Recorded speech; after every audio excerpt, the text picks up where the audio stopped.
Итак, мы с вами рассмотрели первая глобальная задача эзотерики — правильное знание, то есть можем представлять картины, рассуждать, принимать решения. Вторая — научиться работать с энергией.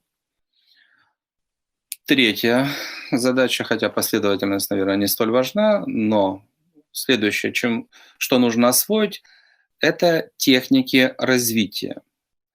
В чем принципиальное отличие от других техник? Предположим, спорт. Да, тоже, конечно, важное направление, но управляем телом. Тело получает нагрузку, за счет этого происходят различные физиологические процессы. Да, мы видим, да, или осваиваем там какие-то движения. Что такое техники в эзотерике? Да, если там огрубить, человек сидит с открытыми или закрытыми глазами и молчит. Это может быть просто ничего, или это может быть большая внутренняя работа. Да, вот как эта внутренняя работа выглядит? То есть все техники развития внутренние, они основаны на том, что мы можем делать, да, с собой. Да, вот что у нас, собственно, внутри есть. Мы можем управлять вниманием. Да, если, скажем, внимание там направим, неважно, кончик указательного пальца правой руки. У любого человека практически вы сможете почувствовать, что вот здесь у вас появляется пульс. Он раньше был. Но когда мы направляем внимание, мы чувствуем, как, да, там в подушечке пульс возникает, там палец начинаем ощущать. Почему? Наши системы концентрации, да, есть такие, они подключаются к указательному пальцу, мы получаем отсюда информацию, и мы можем что-то с этим делать. Да? Первое, мы направляем внимание, силы нашего сознания, отдельная история, что такое, они подключаются к объекту, к любому. Сердце там, или чакры какие-либо, да, они подключились к объекту. Дальше, усилием воли, вот мы можем бежать быстрее, медленнее, дышать, не дышать. Мы управляем, да, это вот команда, воля. Усилием воли мы можем направить сюда большой поток энергии, маленький или никакой. Да, этим тоже нужно учиться пользоваться.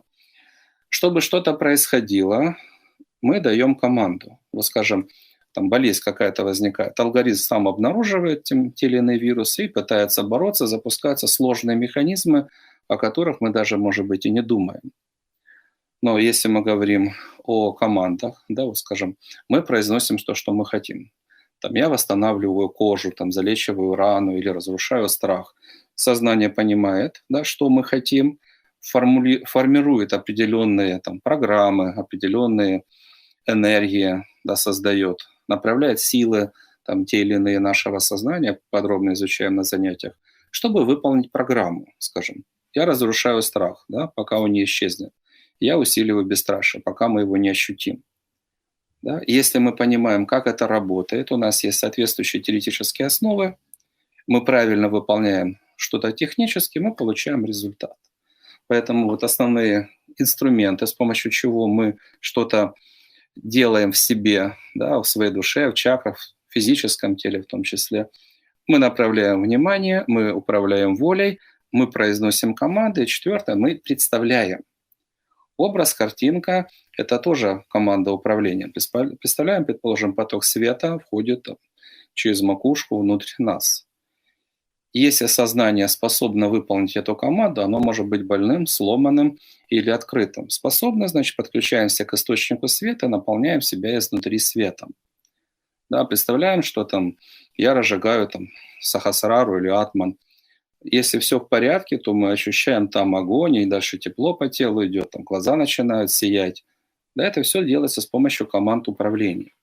Вот эти команды, они объединяются в различные техники. Медитация — это особое состояние, расслабились, и мы выполняем там огромный объем работы, самые различные техники. Набирать энергию, получать информацию, там, с кем-то общаться, перевоплощаться там, в какую-то роль, вызывать в себе те чувства, те свойства, состояния, которые мы раньше не испытывали. Да, мы их вызвали, мы их прочувствовали, поняли, сделали своим, дальше подключаем к своей жизни. Там, раскрывать способности. Да, медитация — особое состояние и огромный арсенал, что мы можем делать. Самовнушение — тоже достаточно большой арсенал возможностей, но фактически с максимальной скоростью мы перестраиваем свое сознание. Там, сжигаем негативные программы, формируем позитивные, работаем с различными системами. Да, по крайней мере, это основные техники. Есть там путешествия с помощью фантомов в тонком мире и глазами видеть, что происходит. Это техники. Да, на основе команд управления, внимания, воля, представления и произносим, что мы хотим, создаются различные техники. А техники, в свою очередь, нужны для чего? Это уже есть основные инструменты, чтобы мы могли достигать самых различных целей. Первоочередные из них — раскрыть способности для общения с душой и тонким миром, и дальше все остальные. Да, изменять свое сознание, там, скажем, понимать, от чего зависит наша судьба, и изменять программы своей судьбы и многое другое. Это одна из основных тем по нашему курсу «Основные духовные практики». Это одна из основ эзотерики. Разумеется, все это работает, если человек понимает, как устроено наше сознание, тонкий мир, да, с чем мы обращаемся, какой там есть потенциал и как правильно этим пользоваться. Когда у нас техники работают, то все остальное, если немножко огрубить, это действуй по инструкции. Да, там раскрытие способностей, читаем инструкцию. Да, там, способности устроены таким-то образом. Концентрируем внимание на центр управления, запускаются определенные процессы, побежала энергия, и дальше по пунктам начальный уровень освоения, более сложные какие-то возможности. Когда у человека работают техники, и у него есть знания, все остальное, если огрубить, это действуй по инструкции и получишь желаемый результат. Всем успешного освоения того потенциала, да, по управлению собой, по изменению себя, который заложен в каждом человеке. Да, к сожалению, большинство людей считают, что человек неизменяем. Все это из-за отсутствия знаний и из-за отсутствия соответствующих навыков.